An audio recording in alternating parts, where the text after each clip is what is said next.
ஆனா குழுக்காரர் வந்து கண்ணா பின்னன்னு வீட்டுல சத்தம் போட்டு இருக்கிறாங்கண்ணா. ஒரு 5000 ரூபாய் பணம் இருந்தா கொடுங்கண்ணா. எனக்கு சாயங்காலம் பணம் வந்துடும், சாயங்காலம் வாங்கிக்குவீங்களாமாங்கண்ணா? குழுல ஏமா வாங்குறேன்? என்கிட்ட இப்ப பணம் இல்லையாமா? அண்ணா எனக்கு எப்படியாவது ரெடி பண்ணி கொடுங்கண்ணா. ரொம்ப மானங்கட பேசிட்டு இருக்காங்கண்ணா. சாயங்காலம் கண்டிப்பா வாங்கிக்கலாங்கண்ணா, பிளீஸ்ண்ணா. சரி, என்கிட்ட இல்லம்மா, என் ஃப்ரெண்டு கிட்ட கேட்கிற, கொடுத்தானே நான் உனக்கு வாங்கி தரேன். நீ இது வரைக்கும் என்கிட்ட வாங்கினது இல்ல, கேட்டதும் இல்ல, இன்னைக்கு வந்து கேட்கிறேன். சரி இருமா, என் ஃப்ரெண்டு கிட்ட கேட்டு பாக்குறேன். நண்பா, நான் தான் பேசுறேன். சொல்லு நண்பா. ஒரு 5000 ரூபாய் பணம் இருக்குமா இப்ப உங்ககிட்ட? அம்மாவுக்கு ஹாஸ்பிட்டல் போற பணம் தான் இருக்குது நண்பா. அம்மாவுக்கா?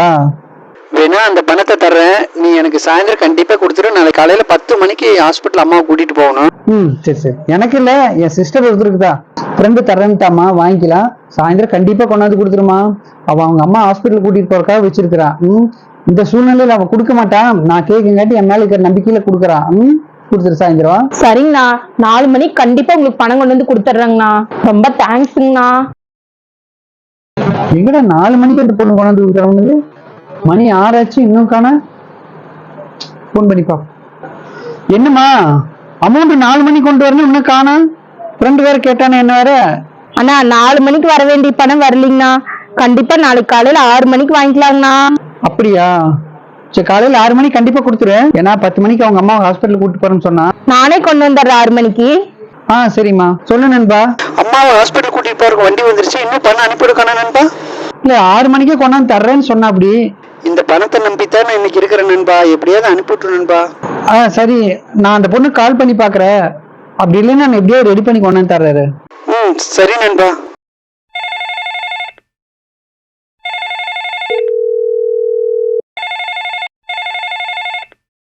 ஆனா ஏடிஎம்ல தான் நின்னுட்டு இருக்கேங்கண்ணா. ஒரு 10 பேர் எனக்கு முன்னாடி நின்னுட்டு இருக்காங்க. ஒரு அரை மணி நேரத்துல பணம் கொண்டு வந்துடுறேங்கண்ணா, கொஞ்சம் வெயிட் பண்ணுங்கண்ணா.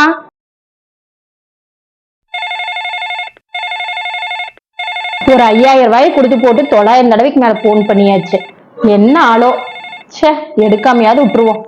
உங்களுக்கெல்லாம் வாங்கி கொடுத்துட்டு இப்ப எனக்கு தான் டென்ஷன். ஏமா, நீ 6 மணிக்கு பணம் கொண்டாந்து திருப்பி தரேன்னு சொன்னனால தானே என் ஃப்ரெண்டு கிட்ட கடன் வாங்கி உங்ககிட்ட நான் பணம் கொடுத்தேன்.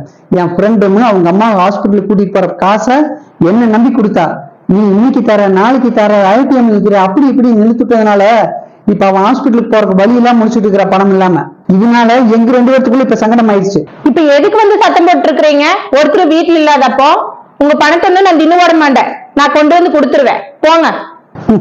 உனக்கு உதவி செய்யணும்னு நினைச்சதுக்கு எனக்கு தேவைதா?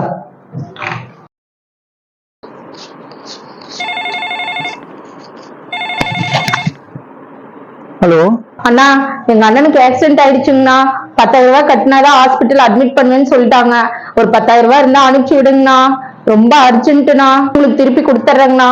இல்லம்மா, என்கிட்ட இப்ப சுத்தமா கையில காசு இல்ல. நீ வேற எங்கேயாவது ட்ரை பண்ணி பாருமா. ஆமா, என்னை நம்ப வேண்டாம், என்கிட்ட சுத்தமா பணம் இல்லை இப்போ. பாத்தீங்களா, நாட்டுல பல பேர் இப்படித்தான் இருக்காங்க. ஏதோ ஒரு அவசரம் சொல்லி ஒரு தடவை வந்து கடன் கேட்கிறாங்க. அதே கடனை வாங்கும்போது இருக்கிற பிரியம் கொடுக்கும்போது அவங்களுக்கு இருக்கிறது இல்ல.